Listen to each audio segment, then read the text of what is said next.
Merci de votre fidélité au programme de Gangan TV. Un plaisir pour moi de vous retrouver dans cet autre numéro de Café Débat, l'émission qui donne la parole à ceux qui veulent la prendre en vue d'impacter l'opinion.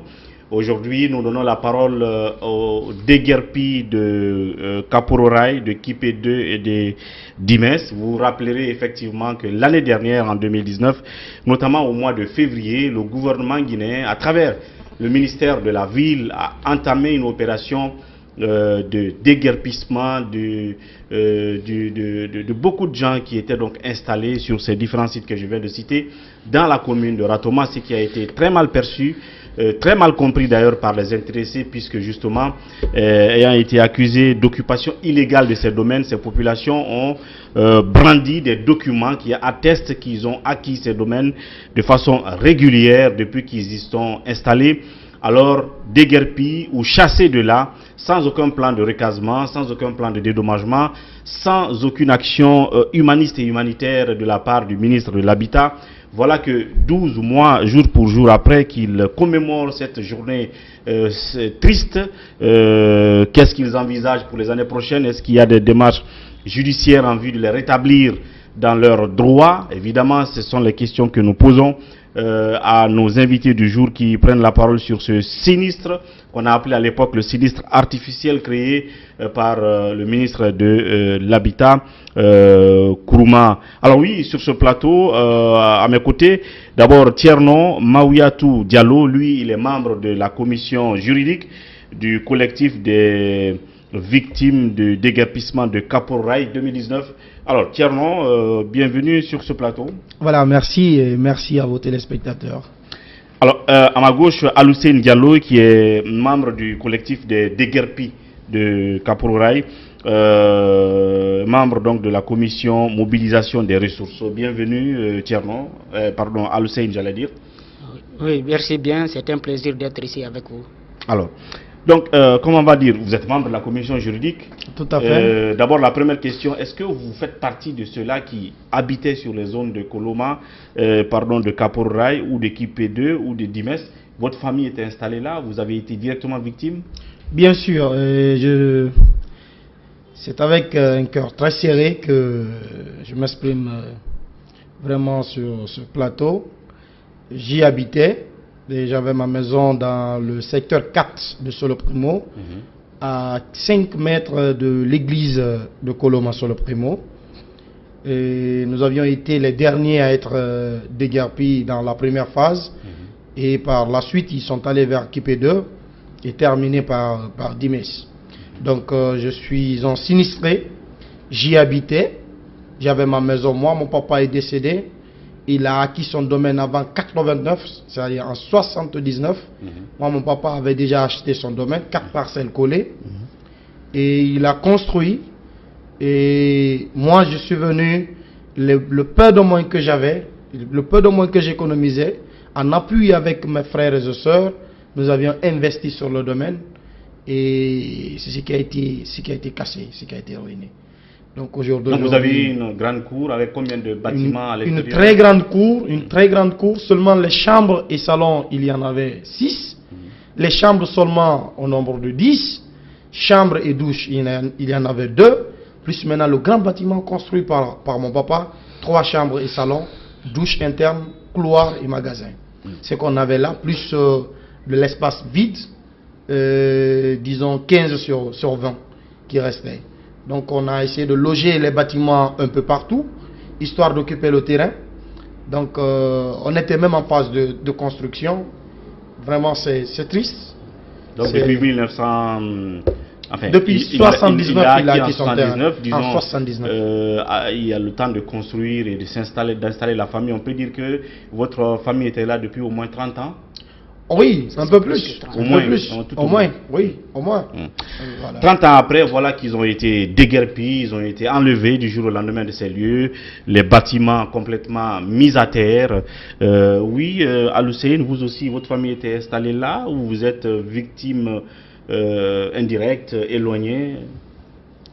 Dans ce cas de déguerpissement, je dirais que je suis une victime directe, mais nous sommes tous des victimes collectives. Donc, il n'y a pas à dire que je suis personnellement victime par rapport aux autres. C'est important de savoir, c'est très important. Si, j'y habitais, mon papa était là-bas, mon papa aussi était déjà rentré au village, sachant qu'il avait laissé quelque chose pour nous comme héritage. Pendant des années, depuis 2006, il a quitté Conakry pour rejoindre le village.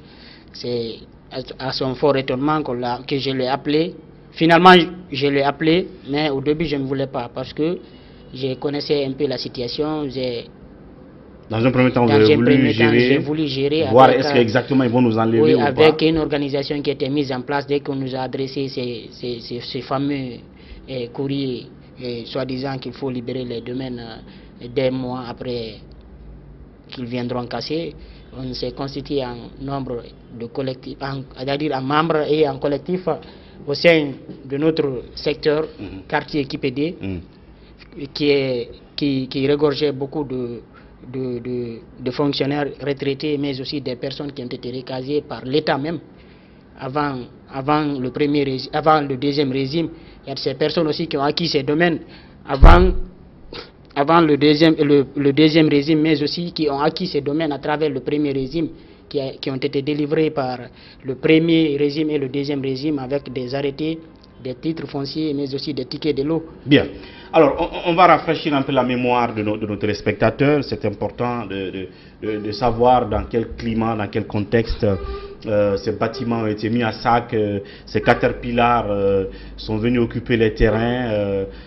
Évidemment, vous aviez des visages complètement dévastés, des pères de famille perdus complètement en voyant leurs bâtiments en train d'être saccagés. On va donc choisir dans les archives à tout hasard un élément de reportage et puis nous regarderons ça ensemble et de retour on reviendra sur ce plateau pour redonner la parole à nos invités du jour.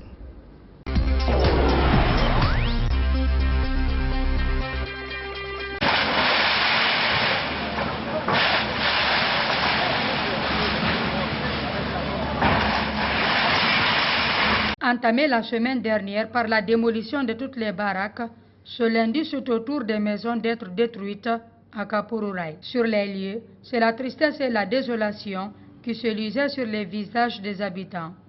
Avec des bagages sur la tête, ils tentent de sauver ce qui peut l'être, avant l'arrivée de la machine qui détruit tout sur son passage. Même les manguiers ne sont pas épargnés. Avec un œil impuissant, cet homme assiste à la démolition de sa maison. Les images se passent de commentaires.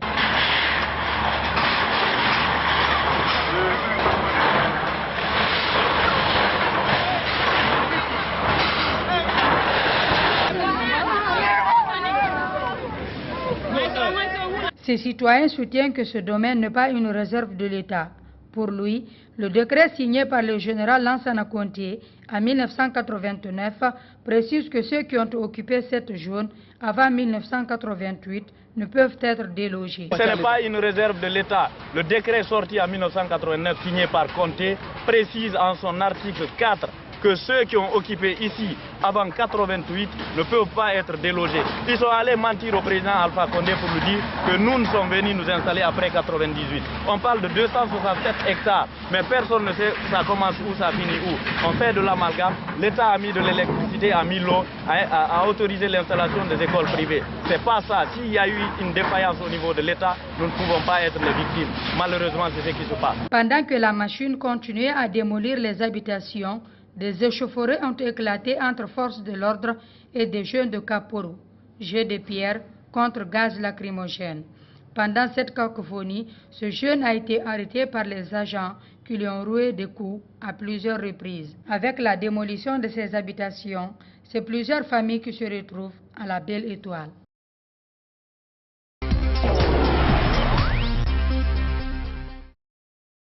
Merci, voilà, vous venez donc de suivre cet élément de reportage, donc l'année dernière, depuis le mois de février 2019, que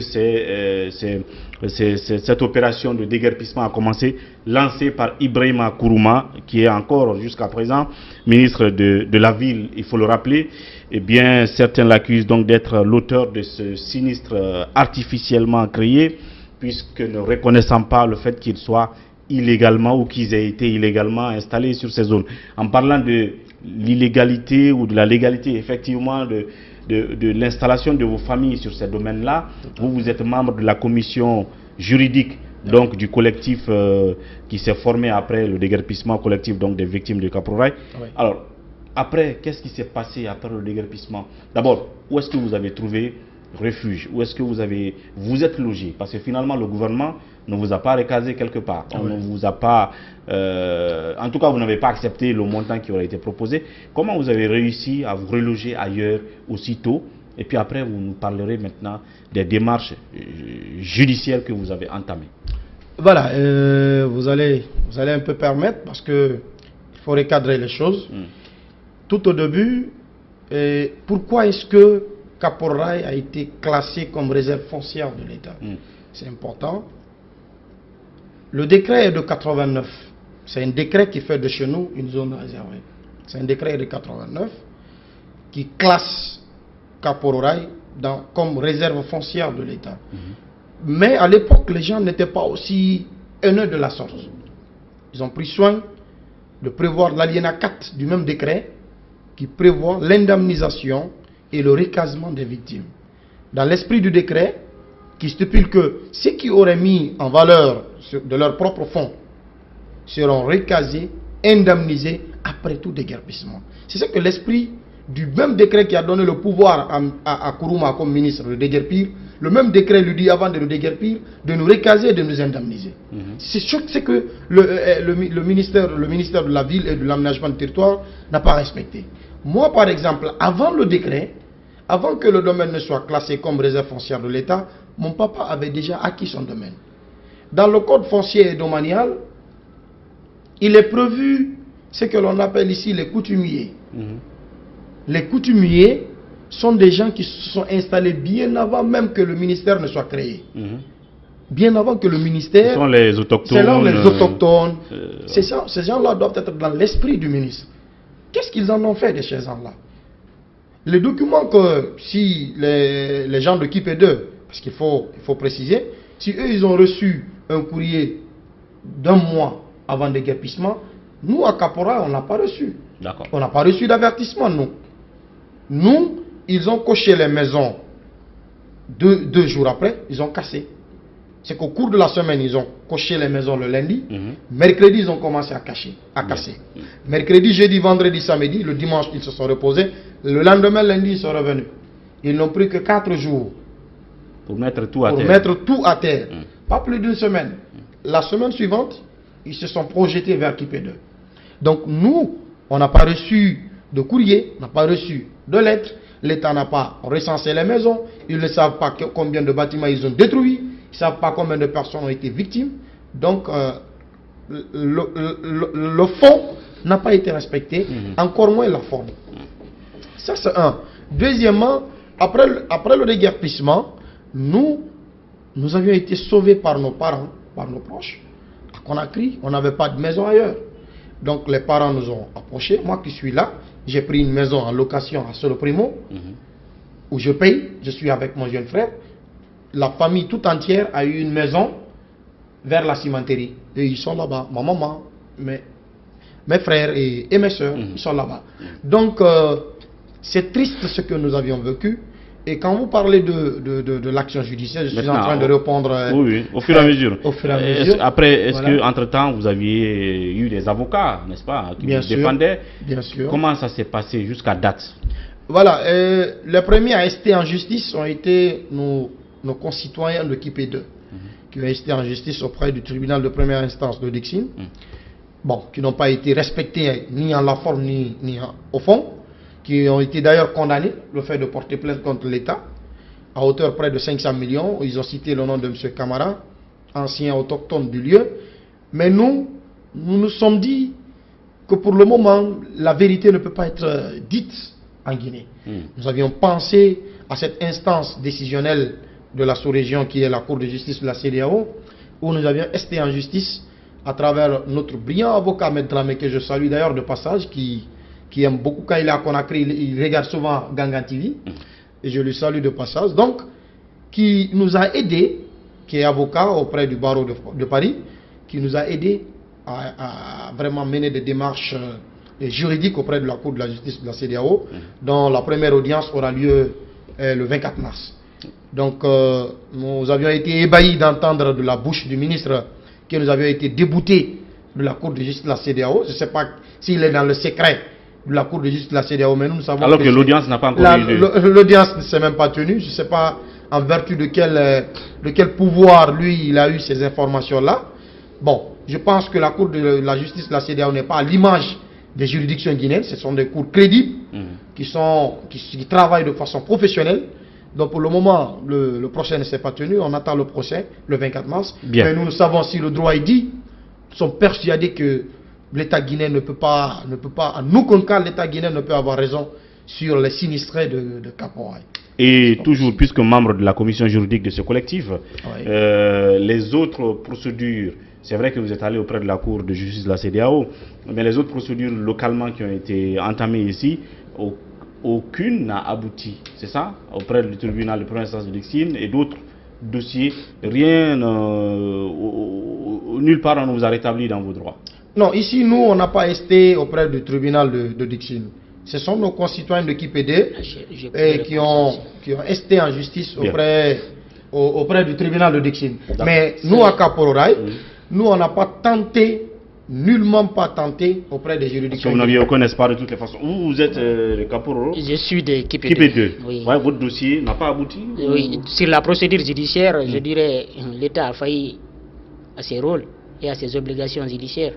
Parce que nous, à KIPD, une fois que nous avons adressé ce courrier, vu ce courrier ne correspondait même pas au lot qu'ils ont demandé dans leurs lettres, mais aussi, c'est-à-dire le courrier qu'ils ont adressé aux occupants de KIPD, ils n'ont pas respecté l'ordre de mission, ils n'ont même pas avisé les occupants avant de leur fournir l'ordre de mission. L'ordre de mission, on l'a reçu tardivement, avec la complicité de leurs représentants, le chef de quartier, qui n'a même pas voulu nous remettre l'ordre de mission. Dans l'ordre de mission, c'était bien indiqué, l'expertise est bâtie avant de venir faire quoi que ce soit sur le terrain. Donc, on a tenté, vu ce qui était mis dans l'ordre de mission, qui n'était pas en équivoque avec nos domaines, et les lots qu'ils ont cités dans l'ordre de mission, on a jugé nécessaire de tenter au niveau de la justice.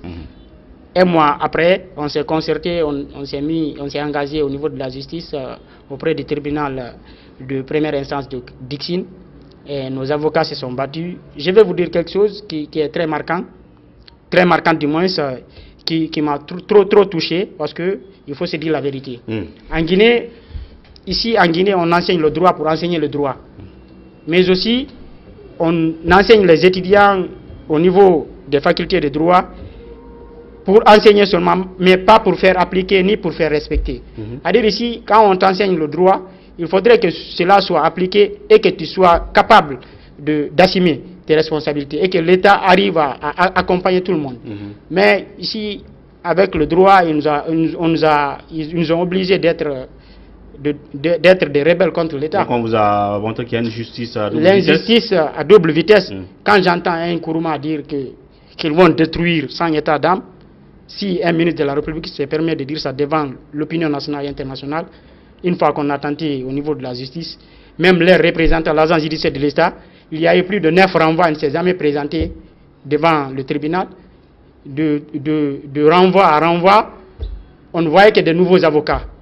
Étant donné que c'est l'État qui étaient là, ils étaient là pour défendre l'État. Nous, on a toujours nos avocats à côté. Bien. Mais il y a eu plus de 9 renvois. C'est au niveau du 9e renvoi c'est-à-dire au niveau du 9e renvoi, le jour J, la dame qui était chargée de la première dame du tribunal de la TPI d'Exil s'est permis de donner le document de verdict à une de ses proches pour nous livrer le verdict. Elle n'a même pas osé faire face au monde, mais aussi aux victimes qui étaient présentes, de leur déclarer ce qu'il fallait faire. Donc, vu à cela, donc vous avez été débouté. On a été débouté, on a interjeté appel. C'est quand on a interjeté appel, entre-temps, la procédure judiciaire n'était même pas terminée. Quand ils ont fini vers Kapora, ils sont directement braqués vers KIPD. On était surpris de voir des agents de l'État à venir faire des croix sur nos maisons, mais aussi en même temps, le lendemain, ils amenaient les bulldozers cassés avec le contenu. Il y a eu plus de combien de maisons qui n'ont pas pu... Donc, votre maison a été cassée avec le contenu? C'est-à-dire, moi qui vous parle ici, j'étais juste au bord de la route. Notre maison se trouvait au bord de la route. Ils ont fini avec la première, la deuxième. La troisième, c'était notre maison, notre concession. Là, jusqu'à présent, j'ai les images sur mes yeux. Je connais eux aussi, mais aussi ce que les agents qui étaient sur le terrain, ce qu'ils disaient. Ils disaient qu'ils vont casser tout, vous allez rentrer, on va tout casser. Donc, typiquement, je suis qu'ils étaient instruits d'une autre manière de venir faire la casse sauvage qu'ils ont orchestrée. Parce que, vu la situation, moi, c'est ma première fois de résister d'insulter devant une autorité. Bien. Mais aussi de parler devant une autorité d'une autre manière vulgaire. Voilà, donc on va observer une petite pause dans cette émission. C'était là donc un peu le rappel des faits de cette triste situation depuis 2019. Une forte population, une population intense qui était installée. On a le nombre ici. Sur oui, c'était au nombre de combien c'est important de rappeler. Voilà, on avait pu faire des recensements sous les euphories entre les forces de l'ordre et les jeunes du quartier, mais aussi pendant que d'autres femmes pleuraient et d'autres étaient déjà parties, qui disaient qu'ils n'allaient plus revenir. On avait pu recenser 1203 familles provisoires. La population qui a été impactée, c'est 19 219 avec un recensement provisoire. Des maisons qui ont été détruites, on a 1769. Les écoles qui ont été affectées, on a 13 écoles. Les élèves qui ont été affectés, on a 3641 élèves. Donc, avec tout ça là, avec tout ce qui s'est passé, on s'est débrouillé à avoir ce nombre qui n'est pas exact, mais il y a d'autres qui ne sont pas dans cette statistique.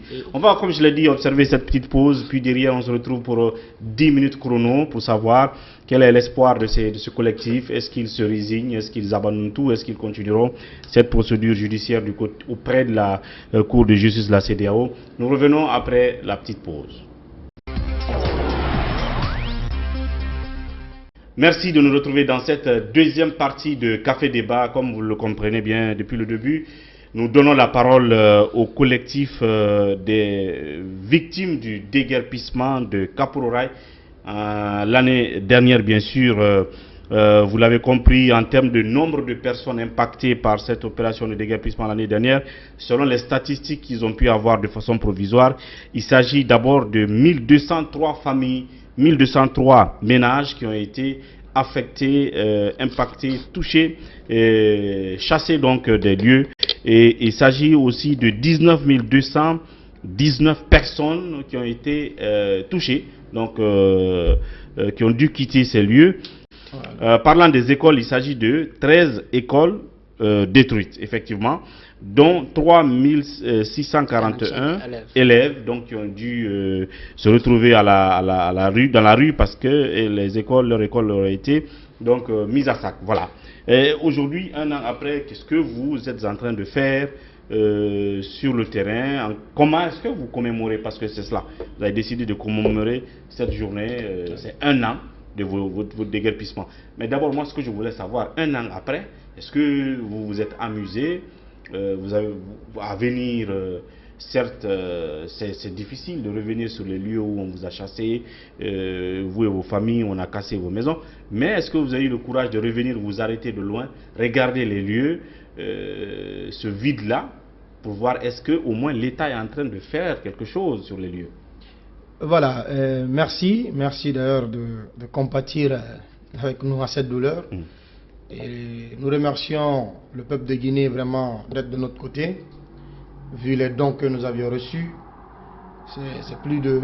C'est un montant très important. Nous remercions tous ceux qui nous ont aidés de près ou de loin.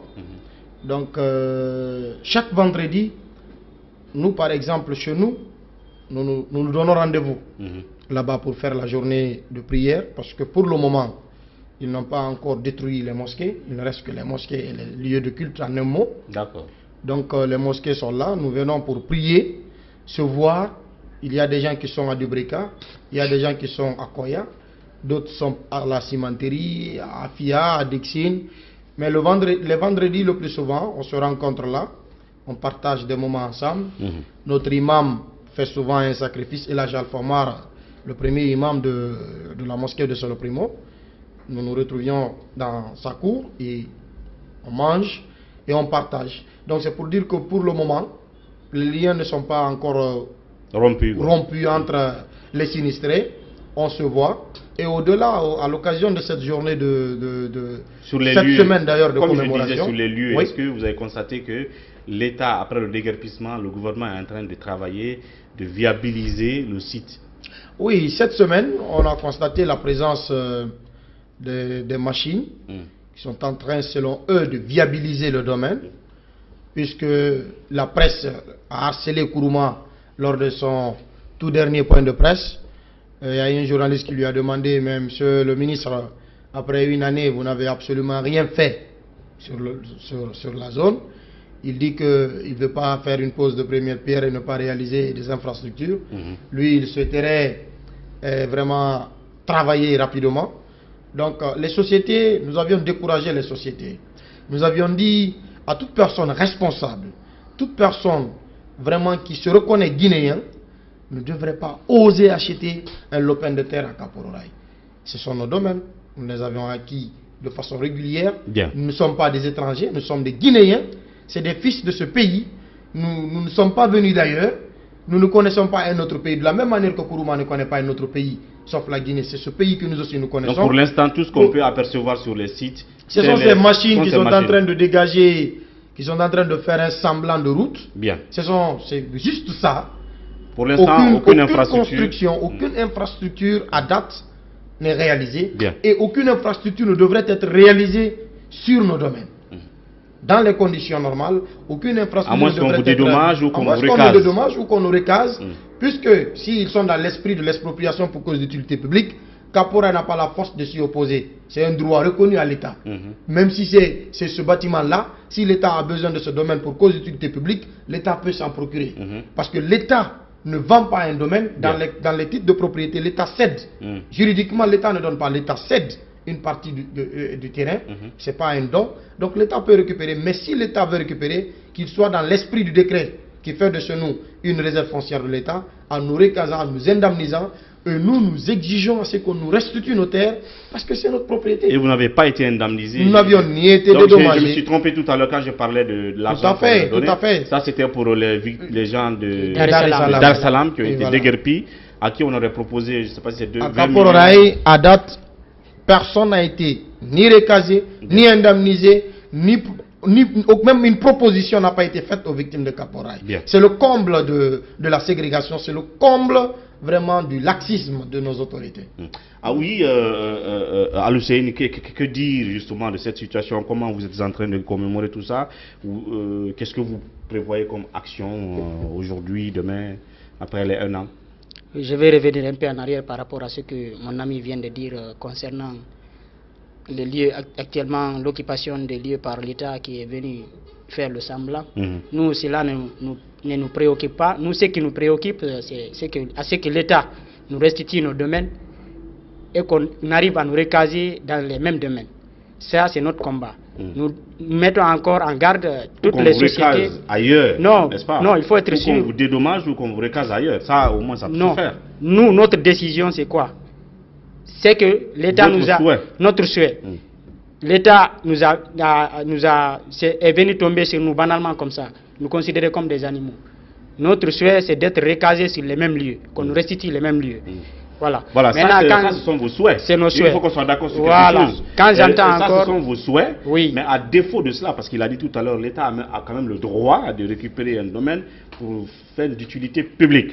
Maintenant, si c'est pour ces fins-là qu'ils reprennent ces domaines, à défaut de satisfaire vos souhaits d'être relogés sur vos lieux, au moins si qu'on vous trouve un autre lieu où on recaserait les gens, ou qu'on dédommage les gens à la hauteur des investissements qu'ils ont fait sur le domaine, n'est-ce pas? Oui, mais pour brandir, c'est-à-dire l'État devrait, avant de brandir leurs droits, il devrait c'est-à-dire accepter de faire leur devoir d'abord avant de faire quoi que ce soit. C'est-à-dire ils ont utilisé le droit, non le devoir.